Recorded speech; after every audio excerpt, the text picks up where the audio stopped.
नमस्ते।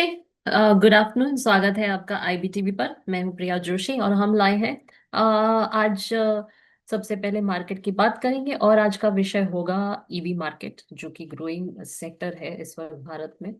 तो बाजार देख लेते हैं। आज जो है सेंसेक्स ऊपर नजर आ रहा है। 956 पॉइंट्स ऊपर है एट 85,543। अपने ऑल टाइम हाई से सिर्फ 400 पॉइंट दूर है, जो कि था पिछले साल सितंबर में।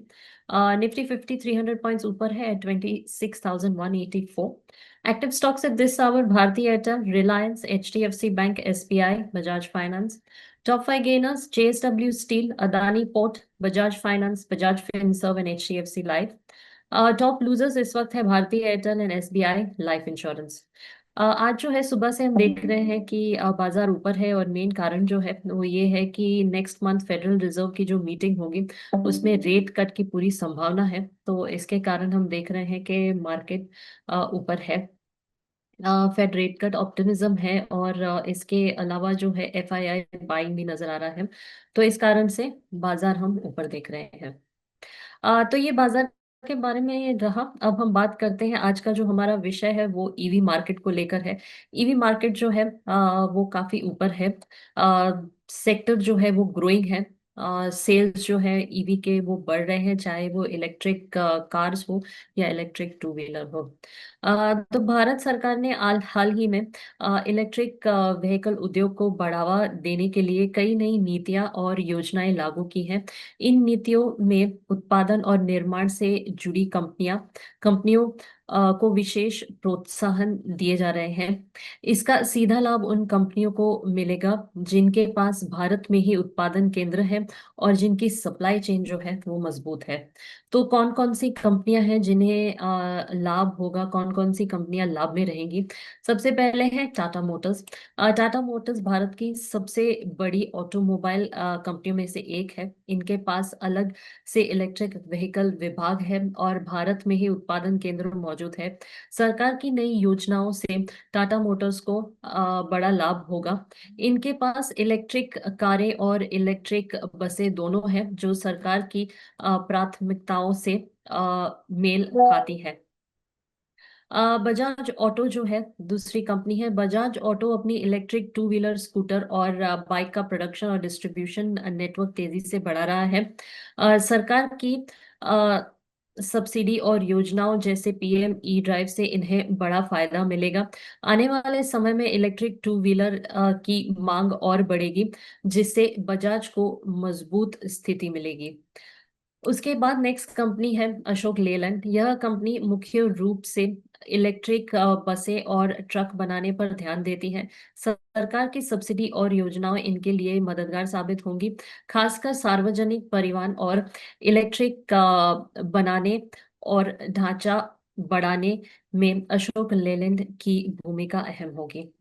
उसके बाद नेक्स्ट कंपनी है JBM auto. JBM auto electric बसों का उत्पादन करती है और सरकारी योजनाओं के तहत कई कॉन्ट्रैक्ट्स भी हासिल कर चुकी है। इससे इन्हें बड़ा लाभ होगा और आने वाले समय में यह कंपनी इलेक्ट्रिक बसों के क्षेत्र में मजबूत खिलाड़ी बन सकती है।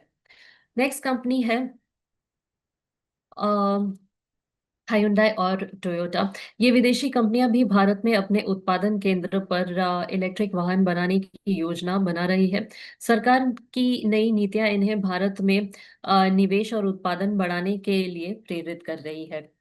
लाभ और मुनाफे की स्थिति देखें तो टाटा मोटर्स और बजाज ऑटो जैसी भारतीय कंपनियों को सबसे ज्यादा फायदा है, क्योंकि इनके पास बड़े पैमाने में विविध उत्पादन और लागत पर नियंत्रण है। अशोक लेलैंड और जेबीएम जैसी कंपनियां तेजी से बढ़ रही हैं, लेकिन इनके मुनाफे की दर थोड़ी कम है, क्योंकि ये बाजार हिस्सेदारी बढ़ाने रही है। तो अगर इसे कंक्लूड करें तो जो नई नीतियां हैं उन कंपनियों को सबसे ज्यादा लाभ देती हैं जिनके पास भारत में उत्पादन केंद्र, विविध इलेक्ट्रिक वाहन मॉडल और उत्पादन बढ़ाने की क्षमता है। फिलहाल टाटा मोटर्स, बजाज ऑटो, अशोक लेलैंड और जेबीएम ऑटो भारत के ईवी बाजार में सबसे बड़े लाभार्थी हैं। भारत सरकार ने नई नीतियां और बैटरी उद्योग जो है उस पर भी ध्यान दे रही है। भारत सरकार ने हाल ही में प्रोडक्शन लिंक्ड इंसेंटिव, जिसे पीएलआई कहते हैं, योजना के तहत advance chemistry cell ACC battery निर्माण को बढ़ावा देने के लिए बड़े बदलाव किए हैं। इन नीतियों का सबसे अधिक लाभ उन भारतीय कंपनियों को मिलेगा जो लिथियम आयन और लोकल बैटरी तकनीक पर काम कर रही है। प्रमुख भारतीय लाभार्थी कंपनियां जो है वो Reliance new energy solar limited है। इस कंपनी को पीएलआई योजना के तहत एसीसी बैटरी निर्माण के लिए चुना गया है। सरकार ने स्थानीय बैटरी सेल उत्पादन क्षमता बढ़ाने के लिए बड़ा निवेश किया है। नेक्स्ट कंपनी है ओला इलेक्ट्रिक मोबिलिटी प्राइवेट लिमिटेड। ओला इलेक्ट्रिक को भी पीएलआई योजना में प्रोत्साहन मिला। इसे इसकी बैटरी उत्पादन क्षमता और अनुसंधान आर एंड डी जिसे कहते हैं को बढ़ावा मिलेगा। सरकार इलेक्ट्रिक टू व्हीलर और कारों के लिए, खासकर इलेक्ट्रिक टू व्हीलर और कारों के लिए, राजेश एक्सपोर्ट लिमिटेड, यह कंपनी भी पीएलआई योजना में शामिल है और बैटरी उत्पादन क्षमता बढ़ाने पर ध्यान दे रही है। नेक्स्ट कंपनी है एक्साइड इंडस्ट्रीज। भारत की पुरानी और मजबूत बैटरी निर्माता कंपनी है। इसे खनिज पुनर्चक्रीकरण, मिनरल रिसाइकलिंग जिसे कहते हैं, लिथियम आयन बैटरी कंपोनेंट्स पर सीमा शुल्क छूट और घरेलू उत्पादन क्षमता बढ़ाने से लाभ मिलेगा। सरकार की आयात पर निर्भरता कम करने और सतत उत्पादन की नीति से एक्साइड को बड़ा फायदा होगा। अमारा राजा बैटरीज भारत की शीर्षक बैटरी कंपनी में से एक है। इसे सरकारी सब्सिडी और बढ़ती ईवी मांग से लाभ मिल रहा है। नेक्स्ट कंपनी है टाटा पावर। ये कंपनी जो है बैटरी गीगा फैक्ट्रीज में बड़े पैमाने पर निवेश कर रही है। इसका लक्ष्य 2028 तक भारत में लिथियम आयन सेल का घरेलू उत्पादन करना है, ताकि टाटा मोटर्स की ईवी योजनाओं को समर्थन मिले और आयात पर निर्भरता घटे। तो नीति का असर, इन नीतियों से कंपनियों को स्थानीय उत्पादन केंद्र बनाने, घरेलू मूल्यवर्धन करने और ऊर्जा दक्षता पर ध्यान देने के लिए प्रोत्साहन मिलेगा। सरकार का उद्देश्य चीन जैसे देशों से आयात पर निर्भरता कम करना, खनिज पुनर्चक्रण और बढ़ावा देने और भारत की बैटरी परिस्थितियों पर तंत्र को मजबूत करना है। तो जो कंपनियों का हमने नाम लिया है, जैसे कि रिलायंस न्यू एनर्जी सोलार, ओला electric, Rajesh exports, Amara Raja battery और टाटा पावर, भारत की ईवी बैटरी सप्लाई चेन की रीढ़ बन रही है और इन्हें सरकारी प्रोत्साहन और बाजार वृद्धि से बड़ा लाभ मिलेगा। अब हम बात करते हैं कि भारत में निवेश करने वाली वैश्विक कंपनियों के बारे में। भारत की नीतियों और प्रोत्साहन ने कई विदेशी बैटरी कंपनियों को भी आकर्षित किया है, जैसे कि C4V, ये अमेरिकन कंपनी है। इस कंपनी ने कर्नाटक सरकार के साथ समझौता किया है और लगभग $538 मिलियन निवेश से 5 गीगावाट क्षमता वाली गीगा फैक्ट्री बना रही है। चार्ज एक्सो और ग्रीन को, इन कंपनियों ने हैदराबाद के महबूब नगर में $276 मिलियन निवेश से बड़े पैमाने पर सेल निर्माण केंद्र बनाने की योजना बनाई है।